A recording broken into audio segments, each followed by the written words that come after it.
ایمان کے تقاضے پورے کرنا، وہ چاہتا ہے کہ میں بھی اللہ کے ہاں مومن شمار کیا جاؤں۔ وہ سورہ حجرات کی آیات، مومن تو صرف وہ ہے انما المؤمنون الذین آمنوا باللہ ورسولہ ثم لم یرتابوا وجاہدوا باموالہم وانفسہم فی سبیل اللہ اولئک ھم الصادقون۔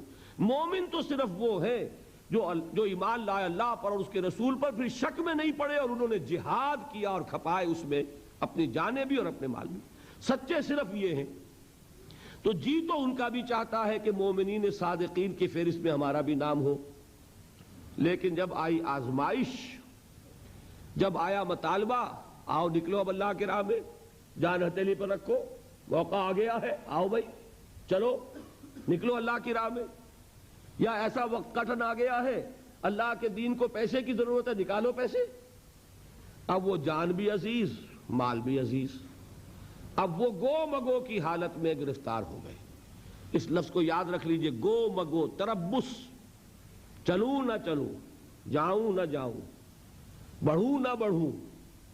یہ جو تذبذب ہے، یہ لفظ منافقین کے، یہ لفظ سورہ نساء میں آیا ہے، مذبذبین بین ذالک لا الہ ہؤلاء ولا الہ ہؤلاء۔ یہ وہ لوگ ہیں، ایک تو وہ ہے نا ڈیسیژن لیا ہے، ڈٹ گئے، ایک وہ ہے کہ مذبذب ہو گئے، نکلے کہ نہ نکلے، چلے کہ نہ چلے، ہاتھ بڑھے جیب کی طرف کہ نہ بڑھے، تجوری کھولوں کہ نہ کھولوں، یہ تذبذب ہے۔ اس میں اگر کبھی ایسا ہو گیا کہ دین کے مطالبے میں آدمی پیچھے رہ گیا، بزدلی دکھائی، پیٹھ دکھا دی، گھر میں دولت رکھی ہے اور اللہ کی راہ میں صرف نہیں کی، اب کیا ہوگا؟ ایک شکل تو یہ ہے کہ وہ اس کا اعتراف کر لے، مجھ سے خطا ہوئی، مجھ سے غلطی ہوئی، حضور کے پاس آیا، حضور مجھ سے خطا ہوئی، میرے لیے استغفار کیجئے، میرے لیے اللہ سے معافی چاہیے، میں آئندہ کے لیے وعدہ کرتا ہوں کہ ثابت قدم رہوں گا، جو دین کا تقاضا ہوگا پورا کروں گا۔ ایسے شخص کو کیا کہیں گے؟ ضعیف الایمان، ایمان کمزور ہو گیا تھا اس کا، اس وقت ایمان کمزور پڑ گیا تھا جو نہیں نکل سکا، اس وقت قوت ارادی مزمحل ہو گئی تھی، اس وقت دنیا دین پر غالب آ گئی تھی، اس وقت نفس جو ہے ایمان کے اوپر حاوی ہو گیا تھا، تبھی تو ہوا نا۔ اس کو کیا کہیں گے؟ ضعف ایمان۔ کب تک؟ جب تک اعتراف ہو اپنی خطا کا، تقصیر کو تسلیم کیا جائے، کوتاہی کو مانا جائے، اس پر استغفار ہو، اس پر معافی کی طلب کی جائے، اس وقت تک کیا ہے؟ ضعف ایمان۔ لیکن اگلی سٹیج آتی ہے، اب 3 سٹیجز ہیں نفاق کی، یہاں تک تو ہے ایمان، آگے اب نفاق کی سرحد شروع ہو جائے گی، اور یہ سمجھ لیجئے کہ نفاق گویا کہ ٹی بی کے مرض کی طرح ایک مرض ہے، ایک روگ ہے۔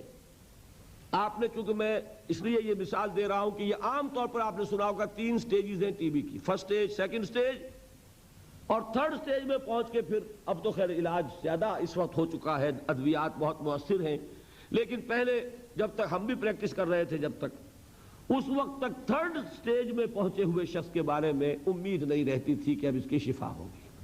اب یہی ہے کہ جتنا کھینچ جائے کھینچ جائے۔